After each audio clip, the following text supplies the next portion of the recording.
Welcome to Business Innovators Radio, featuring industry influencers and trendsetters sharing proven strategies to help you build a better life right now.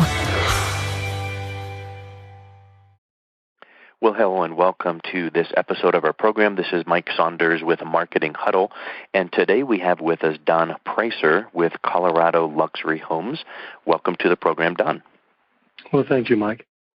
So just as your company name describes, Colorado and luxury homes, you're not necessarily focusing on first-time home buyers. You're focusing on the upper end of the market. So tell us a little bit about your background and what you do to serve your clients.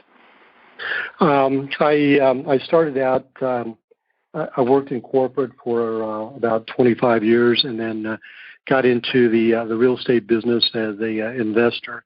And did fix and flips. Did a lot of historic homes in Congress Park and Wash Park, and then did some scrape and new builds.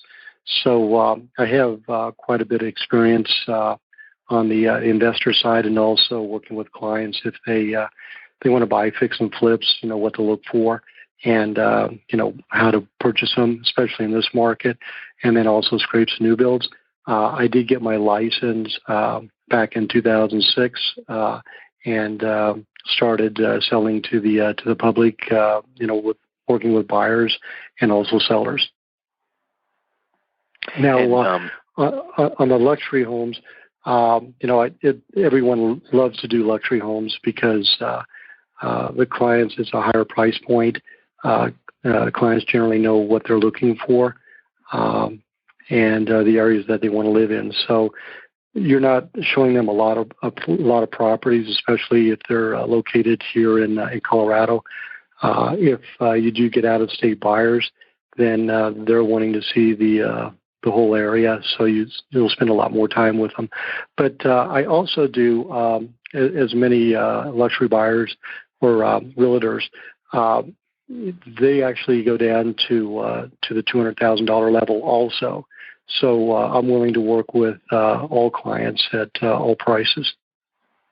Sure. Yeah, that's you're not going to turn away business, but you tend to have a specialty on the upper end. And I would say, as with any specialty, you could be a specialist in first-time home buyers, but then also, sure, I can show you a luxury home.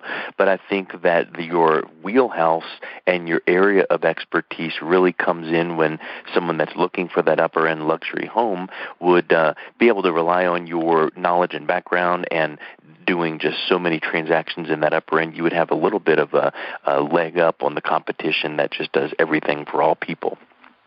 Yes, that's correct. The high-end buyer in the luxury homes is a different type of buyer.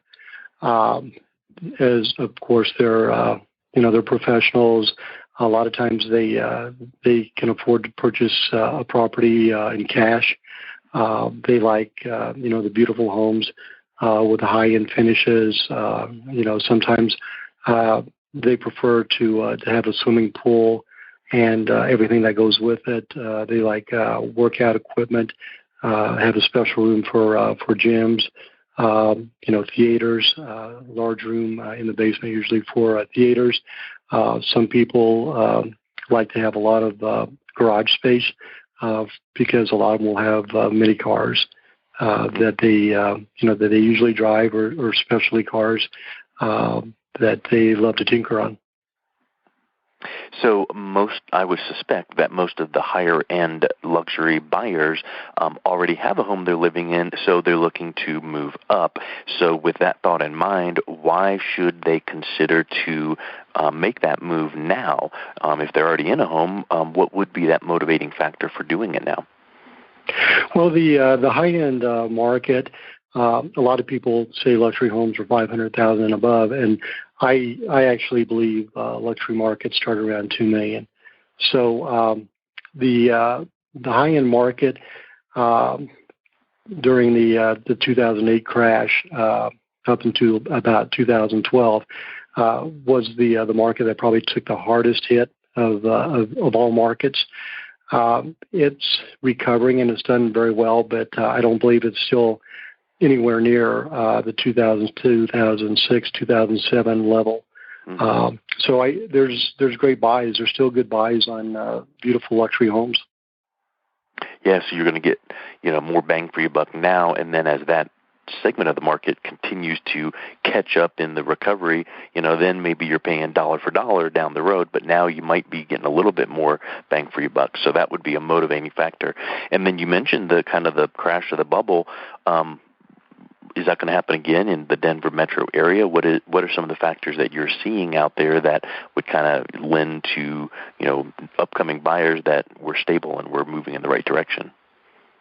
Well, all the articles I've read and the people I've talked to is I don't think the Denver area will have a bubble. There's a couple of reasons for it. One is the market is very tight right now. With buyers and sellers don't want to sell because they can't find a place to buy. The economy here in the greater Denver area, I believe, is around below 3% right now. So that's a good market. It's bringing a lot of people into the state. I think we're averaging anywhere from 100 to 125,000 people moving into the greater Denver area for jobs. Plus it's a beautiful state. You have the mountains. You can go skiing in the wintertime. You can go hiking. I think Denver has one of the largest park systems in the country. It's just the weather is fantastic. It's clean, fresh. It's just a beautiful place to move from. And we're also seeing a lot of people right now that are moving out of, and I heard this on a radio show about a week ago. The primary areas that people are moving from are Chicago, New York City, and then also California, and specifically San Francisco area, mainly because the prices are very high and the state taxes are very high. So they're wanting to come someplace where they can, benefit and buy a beautiful home. Yeah, I mean, there's so many benefits of being here, which I've lived here for about 19 years, and it's just unbelievable, all the things you mentioned. And, when you say weather, one of the things that people don't think about as much, but when you come from an area with high humidity, like I came from Virginia, you don't have as many of the thick bugs and gnats. I can remember mowing the grass and just almost breathing in gnats. And with having the lower humidity levels here, that's a huge benefit. And then on the converse, in the wintertime with the really high humidity levels, when it would snow or rain, you would get hail and sleet, and it would gather on the power lines, and you'd have power outages. And then here, when it's cold, it's cold, but it's not that biting cold. So I think that there's so many wonderful things here to draw people in, like you were saying. Banking off that thought that you mentioned about now is the time where you get, some good value for your dollar. What do you think now I'll put a preface here.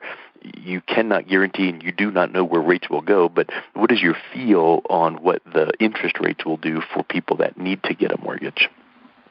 Well, right now, I think the Fed increased the interest rate earlier this year for, I believe, the first time in 7 years. And then it was basically negated by the Chinese economy that crashed and kind of took our stock market down also. So basically that increase didn't really have any effect on the current mortgage rates. I think they're running anywhere around conventional loan around 3 7/8, 3.9%. So fantastic time to buy. I mean, some of the lowest interest rates ever. As far as increases, I think I heard on the news this morning that they were wanting and hoping to do something maybe in June. But again, I don't see that happening. A lot of times it correlates to the job numbers. Just recently, the first quarter showed a 0.5% growth in GDP, which is not good. And I believe only 160,000 jobs. So that kept them from increasing the interest rates. I seriously doubt that they will increase the rates maybe one time, and I would say that would be in the third or fourth quarter of this year. I just don't think they can increase interest rates at this point in time. I think the economy is still somewhat sluggish nationwide. but we're not feeling that effect here in Denver at all. If anything, Denver is going gangbusters in the housing market. There's a shortage. They're building new builds in the suburbs and doing a lot of scrapes and new builds in the city where they have the opportunity. And I just think Denver is just actually I think the prices are actually going to go up also again this year, from anywhere from possibly 8 to 12%, and then they're also thinking another 8 to 12% next year, and leveling off in around 2020, where there'll be an equal number of buyers and sellers. Really good points there, and I think that people need to keep in mind perspective, because when I moved here 18, 19 years ago, I'm pretty sure that the rate on the house that I bought was 8.5%, and then the house I'm living in now, which we've been in for like 14 years, I think I refinanced and threw a party almost because I got 6.5%, and to get anywhere in the 3s or 4 range, and I'm sure maybe super jumbo loans might be a tad higher, but the money is crazy cheap, and I think that's something to keep in mind. And then the other aspect is for a lot of your affluent, higher-end buyers, I'm sure they can talk with their tax person about this, but I was always intrigued with the concept of effective rate. So you might be paying whatever rate for, let's call it, but effectively, it's really a chunk less when you factor in the tax deductibility of the mortgage. So again, the caveat there is talk to your tax preparer, but people need to realize that where you're paying whatever super low rates, so there's that in perspective, but then also you kind of get a little bit of it back at tax time. Right. That's true, and I always encourage my buyers if they pay cash for a luxury property, that they think about refinancing it and getting a mortgage on it. I think they can do that it's 90 days after the closing date. That way they can take that money and they can use it and invest it, especially with the interest rates being so low that it makes sense, I guess, as a lot of people say, use other people's money, especially when these interest rates are that low. And the strategy of, if you do have those buyers that can pay cash, then they're at a dramatic advantage because they can get the contract over someone else that has to get loans and monies and approvals and all that.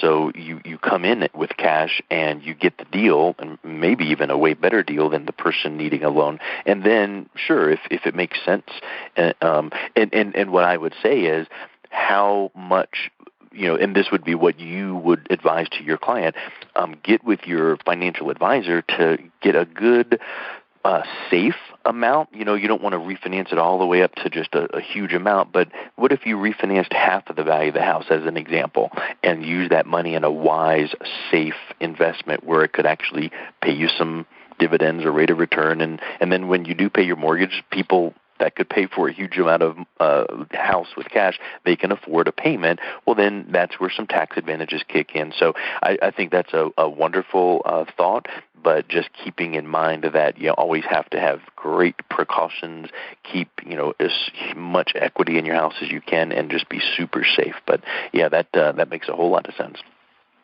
Right, and I always would encourage them to talk to their accountants and their financial planners.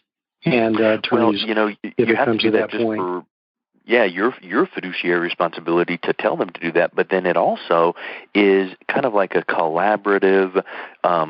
It's a smart thing anyway, because I'm sure you don't do this all the time. But what if you had a conference call? Even you don't need to have a sit-down meeting. But what if it was you, your client, the tax preparer, and the financial advisor, and you were all talking strategy to say what would make most sense here, what would be in the best interest of the client? Well, then that tax preparer is appreciating that approach. The financial advisor is appreciating that approach, and then of course the client feels well taken care of. So it really brings that mastermind concept into effect there as well. Right, and as a realtor, I would basically introduce them to those people or have them talk to their own people.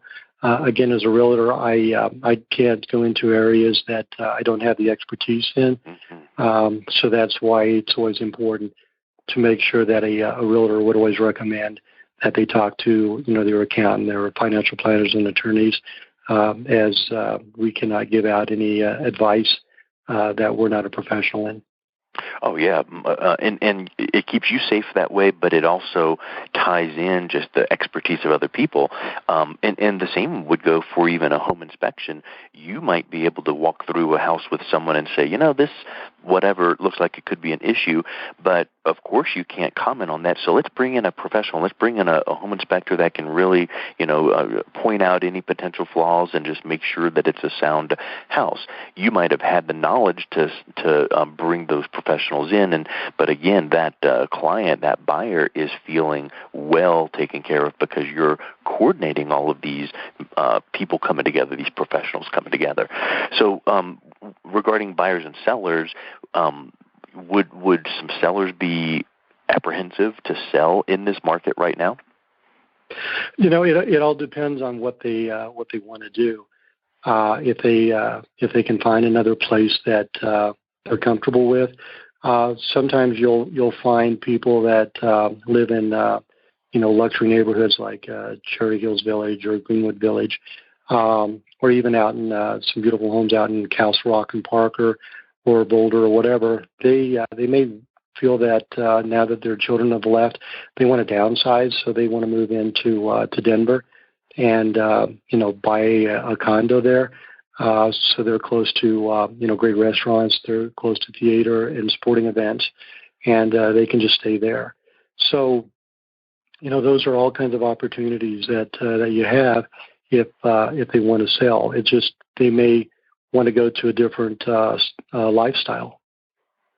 Yeah, exactly. And to your point about potential increases in value in the near future, if someone doesn't have to move right now, maybe waiting just a handful of months would benefit them. But then again, life moves and life changes, and some people just have to move for whatever their reason for a job or whatnot, and you just go. I mean, I think think about investing. When's the best time to buy a stock and sell a stock? Nobody can really tell. You can have a lot of, calculations and history, but I think it was Warren Buffett that said, "You'll never go broke taking a profit."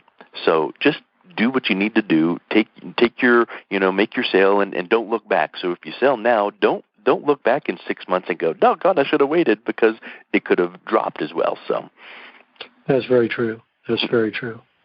Any final thoughts here on tips for upcoming buyers or sellers and how you work with clients?